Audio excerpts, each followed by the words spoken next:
پہلا یوحنا کی کتاب، کیا آپ پہلا یوحنا کی کتاب کا خلاصہ پیش کر سکتے ہیں؟ پہلا یوحنا کی کتاب کس چیز کے بارے میں ہے؟ مصنف یوحنا کا 1، 2 اور 3 خطوط کو شروع ہی سے اس یوحنا کے ساتھ منسوب کیا جاتا ہے جو رسول ہے اور جس نے یوحنا کی انجیل بھی لکھی ہے۔ خدا کے مشمولات، طرز تحریر اور ذخیرہ الفاظ اس نتیجے کی تصدیق کرتے معلوم ہوتے ہیں کہ یہ تینوں خطوط انہی قارئین سے مخاطب ہیں جن سے یوحنا کی انجیل مخاطب ہے۔ سن تحریر، یوحنا کا پہلا خط غالباً 85 سے 95 بعد از مسیح کے درمیانی عرصہ میں قلم بند کیا گیا تھا۔ تحریر کا مقصد، یوحنا کا پہلا خط ایک ایسا خلاصہ معلوم ہوتا ہے جو یہ فرض کرتا ہے کہ قاری یوحنا کی طرف سے لکھی گئی انجیل کی تعلیمات سے واقف ہیں، اور یہ خط مسیح پر قارئین کے ایمان کی بدولت ان کو مستحکم امید بھی بخشتا ہے۔ یوحنا کا پہلا خط اس بات کی نشاندہی کرتا ہے کہ قارئین کو غناستیت، رفائیت اور ادریت، ایک مذہبی رجحان جو یہ تجویز کرتا ہے کہ انسان کی روحانی رہائی کا ذریعہ علم یا معرفت ہے، کے نظریے کا سامنا تھا، جو دوسری صدی میں ایک بہت ہی زیادہ سنگین مسئلہ بن چکا تھا۔ مذہبی فلسفے کی حیثیت سے اس نظریے کا ماننا تھا کہ مادہ بدی ہے اور روح نیکی ہے۔ اس فلسفے کے مطابق ان دونوں یعنی مادہ اور روح یا بدی اور نیکی کے مابین تناؤ کا حل علم یا معرفت ہے، جس کے وسیلہ سے انسانی دنیاوی معاملات سے روحانی معاملات کی جانب ترقی کرتا ہے۔ انجیل کے پیغام کے معاملہ میں یہ رجحان مسیح کی شخصیت کے تعلق سے 2 چھوٹے مفروضات کو جنم دیتا ہے۔ پہلا عقیدہ عدم بشریت، یسوع کی بشریت کا انکار کر کے اس کی ذات کو صرف ایک روح کے طور پر دیکھنا، اور دوسرا نظریہ سیرنتھین ازم جو یسوع کی ذات میں دوہرے ان کی تعلیمات دیتا ہے۔ اس کے مطابق یسوع بعض اوقات انسان تھا اور بعض اوقات خدا۔ یوحنا کے پہلے خط کا بنیادی مقصد ایمان کے عقائد پر حدود مقرر کرنا اور ایمانداروں کو ان کی نجات کی یقین دہانی کرانا ہے۔ کلیدی آیات، پہلا یوحنا کی کتاب میں سے پہلی کلیدی آیت، پہلا باب 1 سے 9 آیات، اگر اپنے گناہوں کا اقرار کریں تو وہ ہمارے گناہوں کے معاف کرنے اور ہمیں اس ساری ناراستی سے پاک کرنے میں سچا اور عادل ہے۔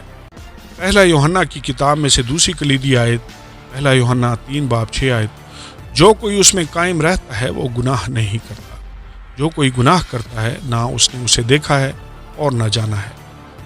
تیسری کلیدی آیت، پہلا یوحنا 4 باب 4 آیت، اے بچوں تم خدا سے ہو اور ان پر غالب آ گئے ہو، کیونکہ جو تم میں ہے وہ اس سے بڑا ہے جو دنیا میں ہے۔ چوتھی کلیدی آیت، پہلا یوحنا 5 باب 13 آیت، میں نے تم کو جو خدا کے بیٹے کے نام پر ایمان لائے ہو یہ باتیں اس لیے لکھیں کہ تمہیں معلوم ہو کہ ہمیشہ کی زندگی رکھتے ہو۔ آمین اور آمین۔ مختصر خلاصہ، ابتدائی کلیسیا میں جھوٹے روحانی استاد ایک بڑا مسئلہ تھے۔ اس وقت چونکہ نئے عہد نامے کا مکمل مجموعہ موجود نہیں تھا جس میں سے یا جس کے بارے میں ایماندار حوالہ دے پاتے، اس لیے بہت سی کلیسیائیں ان دھوکہ باز جھوٹے استادوں کا شکار ہو گئی تھیں جو اپنے خیالات کی تعلیمات دیتے اور خود کو رہنما سمجھتے تھے۔ یوحنا رسول نے یہ خط کچھ اہم امور کی درستگی اور خصوصاً یسوع مسیح کی ذات کی درست شناخت کے حوالے سے قلم بند کیا تھا۔ چونکہ یوحنا کا یہ خط مسیح پر ایمان کی بنیادی باتوں کے بارے میں ہے، لہٰذا یہ خط اس کے قارئین کو اپنے ایمان پر دیانتداری سے غور و خوض کرنے میں مدد کرتا ہے۔ یہ اس سوال کا جواب دینے میں ان کی مدد کرتا ہے کہ کیا ہم سچے ایماندار ہیں۔ یوحنا ان کو بتاتا ہے کہ وہ اپنے اعمال پر غور کرنے کے وسیلہ سے اس کا جواب دے سکتے ہیں۔ اگر وہ ایک دوسرے سے محبت کرتے ہیں تو یہ ان کی زندگی میں خدا کی موجودگی کا ثبوت ہے، لیکن اگر وہ ہر وقت اقرار اور لڑائی جھگڑا کرتے ہیں یا خود غرض ہیں اور ایک دوسرے کا خیال نہیں کرتے تو در حقیقت وہ خود کو دھوکہ دے رہے ہیں اور خدا کو نہیں جانتے۔ اس کا مطلب یہ ہے کہ انہیں کامل ہونا چاہیے۔ در حقیقت یوحنا رسول اس بات کو بھی تسلیم کرتا ہے کہ ایمان کے عمل میں اپنے گناہوں کا اعتراف کرنا اور ان کے لیے خدا سے معافی کا طلبگار ہونا بھی شامل ہے۔ دوسروں کے خلاف اپنی غلطیوں کو تسلیم کرنا اور ان کی درستگی کے ساتھ ساتھ اپنے گناہوں سے پاک ہونے کے لیے خدا پر انحصار کرنا خدا کو جاننے کے عمل کا ایک اور اہم حصہ ہے۔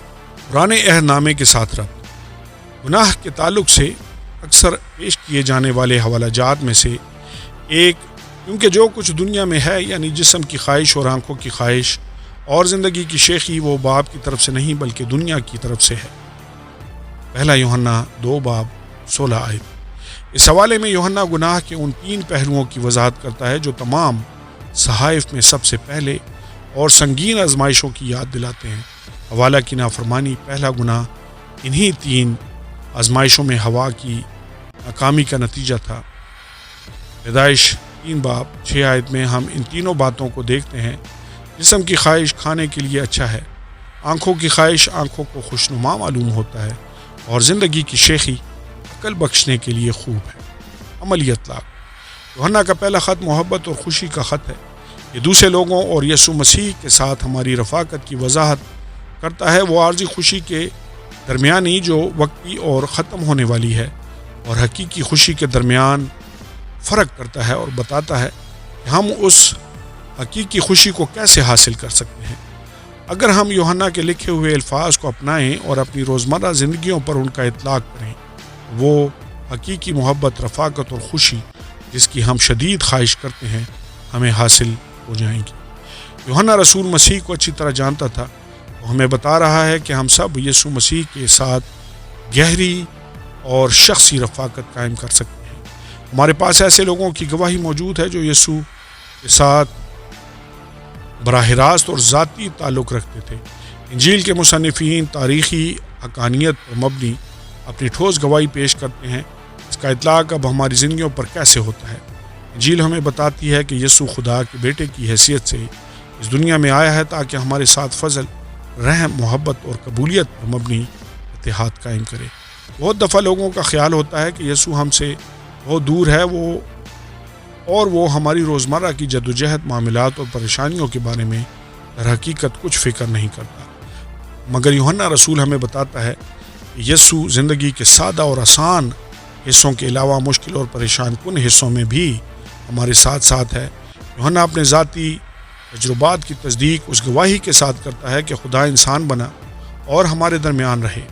اس کا مطلب یہ ہے کہ مسیح ہمارے ساتھ رہنے کے لیے زمین پر آیا تھا، اور وہ اب بھی ہمارے ساتھ ساتھ رہتا تھا۔ جس طرح وہ اپنی زمینی زندگی کے دوران یوحنا کے ساتھ ساتھ رہا تھا، اسی طرح وہ ہر روز ہمارے ساتھ ساتھ چلتا ہے۔